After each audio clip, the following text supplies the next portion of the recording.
Assalamualaikum warahmatullahi wabarakatuh. Salam sejahtera bagi kita semua. Halo sahabat rumah belajar, perkenalkan saya Graditya Ayurinjani, guru mata pelajaran Bahasa Indonesia tingkat SMP. Pada kesempatan kali ini, saya akan mempraktikkan cara mengajar saya di dalam pembelajaran Bahasa Indonesia dengan materi Kaidah Kebahasaan Teks Prosedur kelas 7. Berikut pembelajarannya.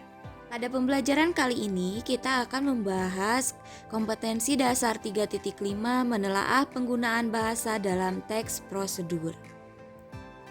Tujuan pembelajaran yang diharapkan yaitu peserta didik dapat memahami kaidah bahasa dalam teks prosedur dan peserta didik dapat menelaah penggunaan bahasa dalam teks prosedur yang dibaca. Kaidah kebahasaan dalam teks prosedur itu ada 7.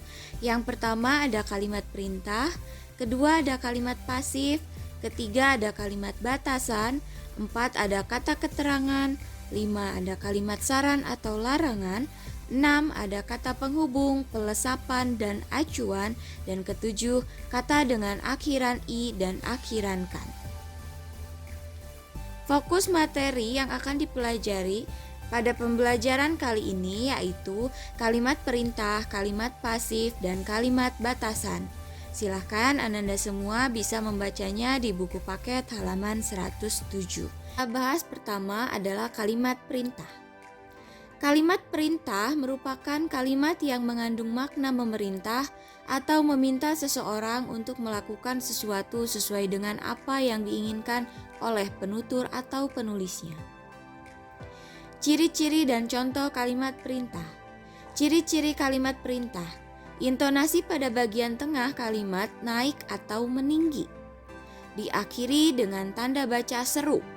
Kalimat perintah menggunakan pola inversi dan biasanya menggunakan partikel lah ataupun kan di ujung kalimatnya. Contohnya, ada pernyataan atau kalimat asalnya yang berbunyi Anda perlu memosisikan tubuh sejajar dengan monitor. Anda perlu memosisikan tubuh sejajar dengan monitor bukanlah kalimat perintah. Kalimat perintahnya adalah posisikan tubuh sejajar dengan monitor atau posisikanlah tubuh sejajar dengan monitor. Lihat penulisannya berbeda ya. Jika pernyataan atau kalimat yang bukan perintah itu biasanya menggunakan tanda titik atau tanda tanya. Tapi kalau misalnya menggunakan tanda seru maka dia adalah kalimat perintah. Yang kedua, penggunaan kalimat bentuk pasif.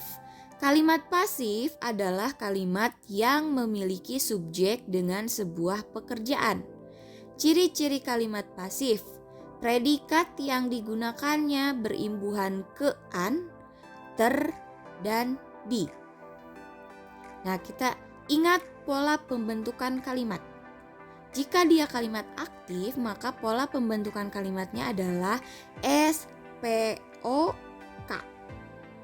Atau S untuk subjek, P untuk predikat, O untuk objek, dan K untuk keterangan. Dalam kalimat aktif, predikat yang digunakan biasanya berimbuhan me atau ber. Contoh kalimat aktif.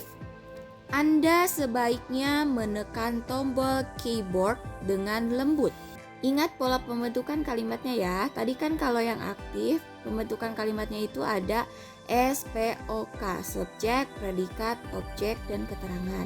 Nah, kalau yang pasif sama masih SPOK juga, tapi subjeknya dia berasal dari objek. Predikatnya dia menggunakan predikat dengan imbuhan di, ter, atau ke an.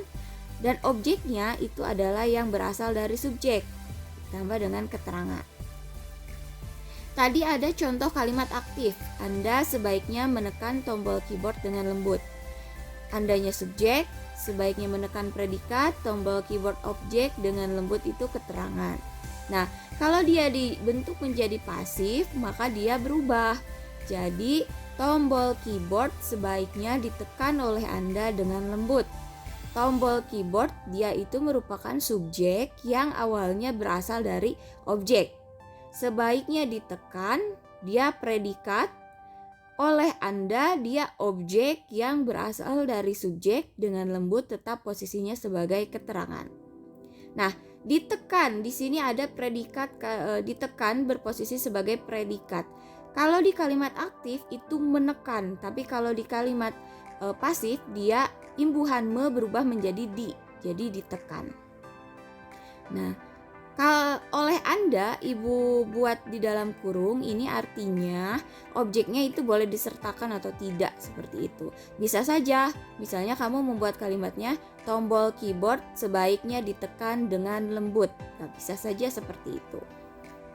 Nah, tombol keyboard sebaiknya ditekan dengan lembut, ini biasanya bentuk pasif yang biasanya muncul di teks prosedur bagian langkah-langkah, seperti itu. Yang ketiga, penggunaan kalimat kriteria atau batasan. Kalimat dan keterangan dalam teks prosedur harus rinci dan jelas batasannya. Hal itu bertujuan agar pembaca mudah mengikuti atau melakukan apa yang ditulis atau diinstruksikan.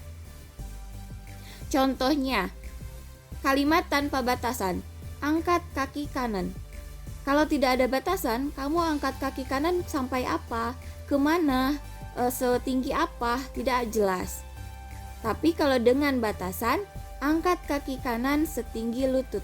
Perintahnya itu jelas ya.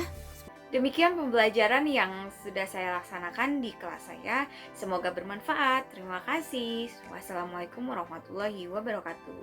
Sampai jumpa, sahabat rumah belajar.